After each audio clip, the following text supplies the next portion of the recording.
Ganito ba ang uri ng trabaho ng tatay mo o asawa mo? Isang tricycle driver? Pagmasdan mo. Di bali mabasa na ang tatay mo sa ulan o kaya nilalamig na yung tatay mo, patuloy pa rin siya sa paghahanap buhay para sa pangangailangan ninyo. Ganyan ang sitwasyon ng tatay mo pag umuulan o kalagayan ng asawa mo.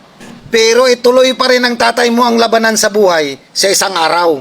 Ganyan magmamalasakit ang tatay ninyo o asawa mo. Hindi na namin iniisip na pwede kaming magkasakit dito. Mabigyan lang kayo ng magandang kinabukasan. Dahil ganito kaming mga responsabling ama. Kung akala ninyo napakasimple lang ang hanap buhay ng tatay ninyo, mali kayo. Dahil hindi pwede kaming magrereklamo kami mga tatay kung nahihirapan na kami. Dahil ayaw namin kayo biguin. Dahil sa totoo lang, ang tatay nyo ang nangangarap sa mga pinapangarap ninyo sa hinaharap ng buhay mo. Kaya simple lang ang gusto naming mga tatay. Huwag nyo kaming biguin mga anak. Dahil gagawin namin ang lahat ng aming makakaya para sa inyo.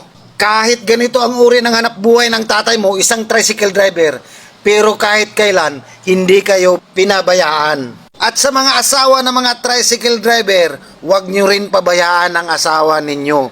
Alagaan nyo rin sila. Dahil araw-araw talaga yan napapagod yung mga mister ninyo. Kaya yakapin mo ang tatay mo o asawa mo sa pag-uwi niya at kumustahin nyo rin siya. Sige, hanggang dito na lang ako mga kapasada. Babay sa inyo.